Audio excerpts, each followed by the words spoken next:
According to the Nigerian Demographic and Health Survey 2023 and 2024, 6 out of 10 Nigerians are anemic.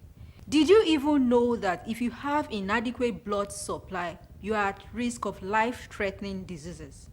Good evening. Welcome to Sound Health on Lagos Television. I am Olasumbo Mudupe.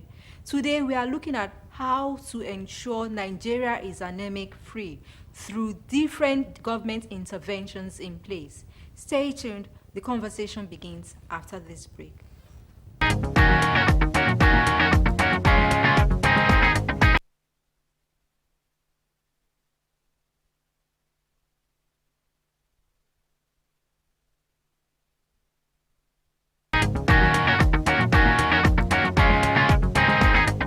The program is still Sound Health on Lagos Television. Join us now to share his expertise on all we need to know about anemia and government intervention in place to ensure Nigeria is anemia-free. He is Sunday Okoronkwo. Sunday Okoronkwo is Executive Secretary, Civil Society Scaling Up Nutrition in Nigeria. Good evening, Sunday Okoronkwo, and thanks for joining us. Thank you very much. Good evening. Thank you for having me on your program. Yearly statistics gives a true picture of what the challenge is. Many still wonder if anything is still being done to make Nigeria anemia free. What exactly is the problem, Sunday Okoronkwo? When it comes to the women of reproductive age, who are the ones we're focusing on, because anemia, affect them. I know it affects children, but that of the women does not just affect them, it also affects the children they eventually give birth to. I would say inability for them to purchase the quality meals and consume is a major challenge. I know there are food that could help their blood, help them get the iron need that they have, but they are unable to purchase them. Which brings me to the second one, which is government intervention. Like I said, we have policies, we have strategies. Because these women can't purchase it for themselves, supplementation becomes the next possible means of these women getting the minerals and vitamins their body need. But the government have the plans, but they are unable to fund the interventions as at when due. And that's a major problem. These women, for example, they need the MMS, we are talking of multiple micronutrient supplement that has everything that they require and more. But because government is unable to adequately budget for it, release funds as at when you purchase it and distribute it to them, you find out that these women don't get these commodities that would help them prevent, anemia in the first place. So government inability to fund their interventions as captured in their policy is the second reason I believe the numbers are not coming down. I'll say number 3 is also the fact that when you talk of uptake, you also talk of adherence. Adherence means the women, when they get this commodities or these drugs, do they take them, supplement, do they take them as at when due? Some women, because they almost are required to take it for 60, 90 days or thereabout, you find out that they take it for some time and they do what? They abandon it or so. And so also the issue of education, being able to encourage them, also educating the family, the husband, and the rest of them to encourage these women not to just take it for some time and stop, but to keep taking these supplements for their own sake and also for the sake of the child they will give birth to.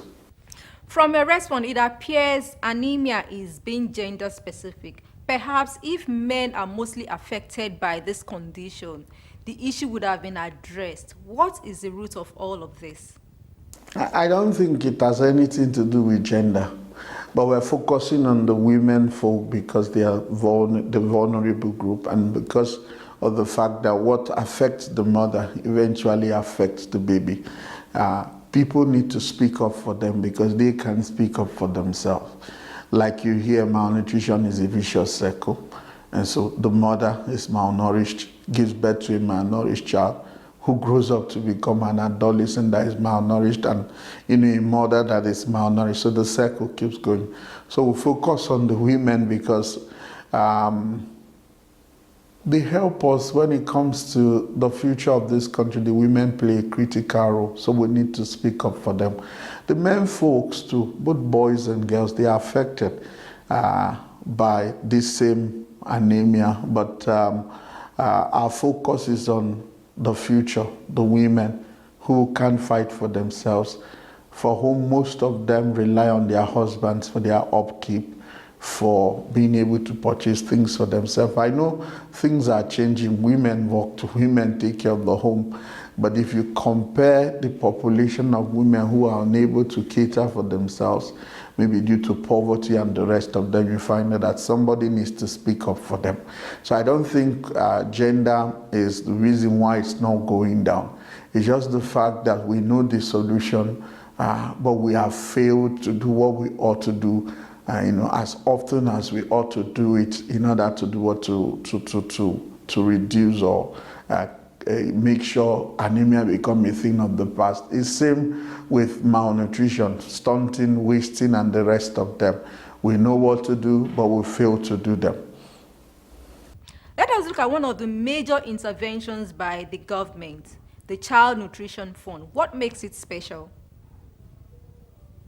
Now, Child Nutrition Fund, also known as CNF for short, is actually a basket of fund put aside by some international foundations and international foundation and organizations that are into supporting development across the world. And what they did is they came together and put some funds within a basket and said, okay, for any country, or not all countries, there are some specific countries who are able to access those funds, Nigeria being one of them. These funds are here, but for you to access it, you need to also do what we call matching fund, and they call it one-for-one funds. That is to say, if, for example, you want to procure a particular commodity and you set aside a certain amount of money, you just tell us, okay, I want to procure this commodity and I have 100 million naira or $100,000, which is supposed to be, the least you can actually put down. And then they will back it up with another $100,000. So with that match fund, you'll be getting commodities that are more than the amount you're putting at this one for additional one or so. You pay for half of it, you get additional half, and you have double for what you're paying for. And also they have some commodities that they say they can procure without money. RETF, ready-to-use therapeutic food, is one of it. It's an essential commodity when it comes to treating some cases. And then we also have SQLNS. We also have the MMS. We're talking of the multiple micronutrient supplement. Then I think you have about 2 other vitamin A and 1 other thereabout as commodities that, okay, if you want to procure any of these, depending on your need, the kind of commodity need you have, if what you need falls within this category, you can do that one-to-one matches. You put down 150 million, $100,000. They also put down $100,000 and you get $200,000 worth of commodities. I know there are logistics needs and the rest of them, but you get commodities that is more than what you could have, would have originally gotten. This fund is domiciled with UNICEF. They are the custodians of this fund, and they are in charge of the procurement, logistics arrangements. As soon as you pay that money to them, they join, they take from the purse, add to what you have, and procure the commodities and get them across to you. Tell us, Sunny Okoronkwo, what has been the response rate like, especially from the state governors? Now, I would say at the subnational level, to some extent, the response has been not bad, especially from the Northwest. the northeastern part of the country. I know the first thing we'll think is that you say, oh, the burden is higher there. But the truth is that the burden is also rising across the country. E.g., Lagos State, for example, the SAM data moved from about 6 point something percent in 2018 NDHS, currently is about 13%, that's doubling the number. So just as it's rising in the north, is also rising in the south and all parts of the country. But when it comes to assessing this from the data we have, the northern part of the country have, contributed more than, or have assessed this fund more than other parts of the country. States like Kano, Jigawa, Zamfara, Kaduna, and the rest of them, right from 2023, see some of them have, on an annual basis, have been able to match these fundings to procure, commodities for the benefits of their people. But in the south, it's not so much. I think in the north, for example, you have states putting down 500 million, 400 million, 300 million, to cash back, to match the funds for commodities. But in the south, you have max 100 million, 250 million from Oyo, 100 million from Lagos, which the governor graciously reapproved and has been released to procure the commodity. Kwara about 150 million, and the rest of them they've put. But this is not something you do, it's not a one-off thing. It's something you're supposed to consistently on an annual basis try and assess this one. Ideally, what we're supposed to be doing is every year you allocate resources depending on the quantity of commodities you'll be needing per year. And these things are not rocket science. It's called planning. You have data, the number of pregnant women, for example, in your state, and you can also probably, how would I put it, you can estimate what they will be like next year on the basis of, the benefit of, data. You can say, okay, by next year, this is, the number of pregnant women we should have in Lagos State. So I should make sure, for example, I have so number of bottles of MMS for these women to assess. Same thing cuts across, the current percentage of some cases and the rest of them. You're supposed to provide for those things. The subnational level has tried and is trying. In fact, when it comes to releasing the fund, they are doing very well. At the national level, I know that policies and push is coming from here to the states, but also we have a bit of challenge at the national level for release of fund. I'll give you a typical example. In 2024, through the Federal Ministry of Health, a commitment of about 1.2 billion was made, to use to match the CNF, to do the one-to-one matching for CNF in order to procure, commodities at the national level. As I'm talking to you now, that money has not been released. This is 2026, commitment made since 2024. Can I ask, one of the things we fail to at times look at, I know you say, the physical space is tight, there's no money, there's no need, there are competing priorities. But our future is more important than anything you want to do. Build skyscrapers, build road on the highways and the rest of them. Who will apply those roads? Is our children. If they don't survive, who would drive on those roads? Who would probably use those skyscrapers and the rest of them? Like we all say, you need to put your mouth, your money where your mouth is. And that's what Nigerians need to do. We have children wasting every day. We have women losing their lives during childbirth. We have women adding every other day to the number of children who are malnourished because they give birth to low birth weight baby due to anemia and the rest of them.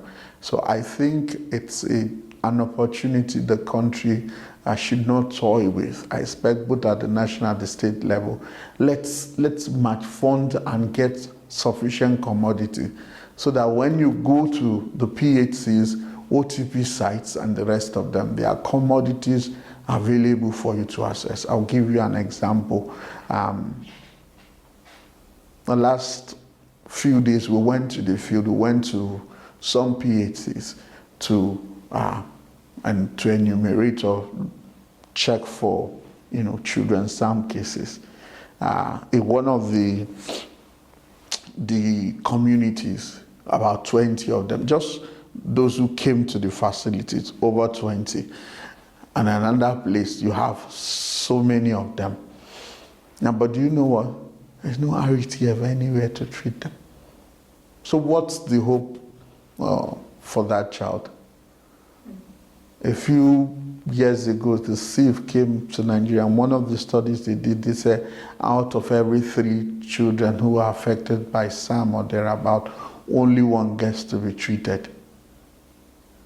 The anemic mother who would lose her life due to low blood count or something else during childbirth does not get a bottle of MMS that I believe costs less than 5,000 naira.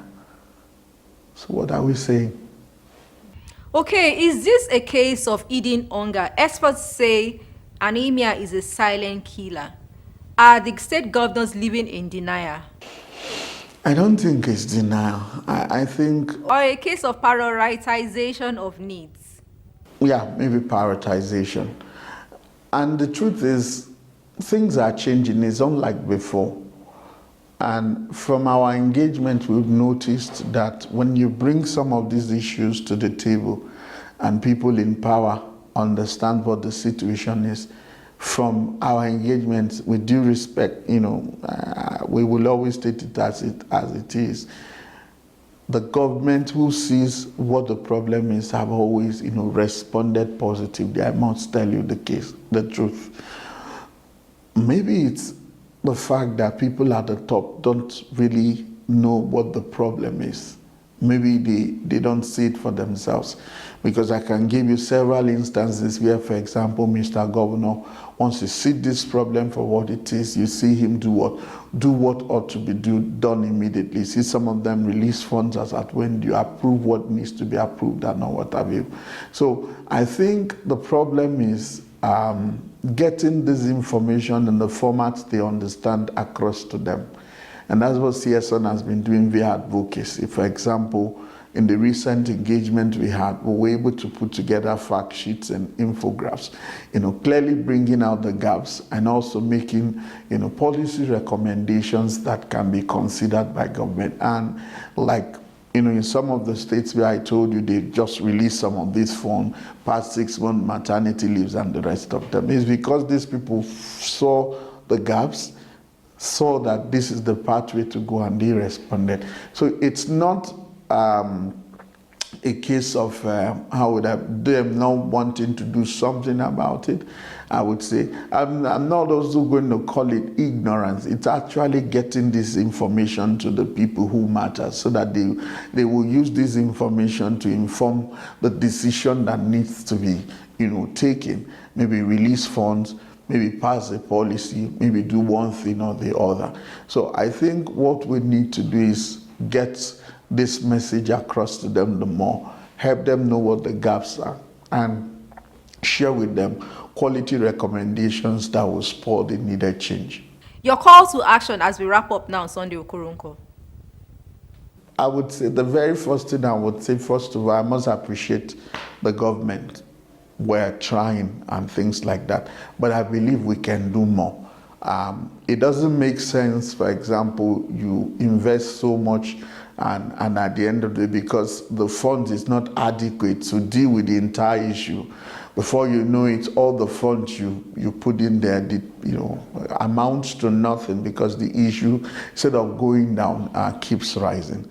So my call to government is, and to all who have one thing or the other to do, is let's seize the opportunity of the CNF funding mechanism to make sure that all our PHCs in Nigeria have nutrition commodity. Because when you have the commodities, it means that, that child, that woman can go to the hospital every day. And, if he or she is identified to have this challenge, there are drugs, medications that, they can use to treat them. So let's seize it, because the CNF is time bound. We don't know where the money in the purse will finish. So let's grab it with our two hands, match fund, and make sure on an annual basis we put in money to keep procuring commodities. I know there are challenges also, for example, storage of these commodities, logistics of moving them from one place to the other. These are all things we need to plan properly to make sure we purchase it, we get it to the end users. We make sure that, some people who steal it to resell and the rest of them are dealt with. So that's my number one call to all government of Nigeria, in 36 states, not just some, across board. On an annual basis, make sure you put that money to procure commodities because it's required. Number two, I would want to also plead with the government to see to it that when you're funding nutrition, you don't just fund Ministry of Health and leave out Women Affairs. You don't fund, for example, Ministry of Agriculture and leave out Ministry of Water Resources. Malnutrition is a multi-sectoral issue. There are multi-actors who have roles and responsibilities to play. If, for example, 3 out of 7 play their role because they have money to, for example, fund the implementation or strategies they already have, and 4 don't get the funding to do a Ministry of Information and the rest of them, for example, don't get money to educate Nigerians, don't have money to promote nutrition education and the rest of them, don't have money to preach, for example, all mothers, you must exclusively breastfeed and the rest of them, then the problem will still persist, because the ones who are doing something and the ones who are not doing something means that something is missing. And if everybody don't get the resources they have to simultaneously, combat malnutrition, we will never come out of it. So what I'm saying is we have policies, we have strategies, we call them multi-sectoral plans of action, fund them, release the money as at when due. Make sure every actor responsible has what it takes to do what they ought to do when they ought to do it, because delays in releasing funds is also another way of allowing children to die and the rest of them. So I think that's my number 2 call to government. Please fund all government MDAs and then monitor it so that we'll also make sure that this money gets to, combating malnutrition and not, going somewhere else. So. Reprioritization of goals and adequate fiscal policies will ensure Nigeria ends anemia. Put your money where your mouth is if truly Nigeria is serious about ending malnutrition. Thank you so much, Sunday Okoronkwo, for sharing your expertise on ending anemia in Nigeria through the Child Nutrition Fund. Thank you very much, ma'am. That has been Sunday Okoronkwo, the Executive Secretary, Civil Society Scaling Up Nutrition in Nigeria, on the Child Nutrition Fund, one of the interventions by government to end anemia and malnutrition in Nigeria. Sound Health continues with trending health report from around the world. Please stay tuned.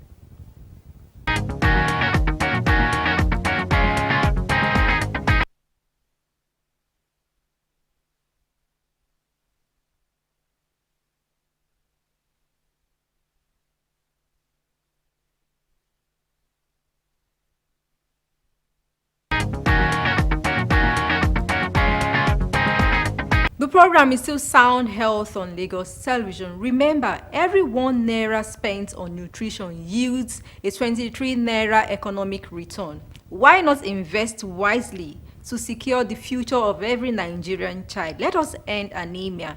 This is where we say thank you on today's episode of Sound Health. For comments and inquiries, or you have topics you'd like us to treat, please send SMS to 0035826603 or follow us on social media at Lagos Television, #Sound Health. A sound health is a sound mind. Make healthy living your choice.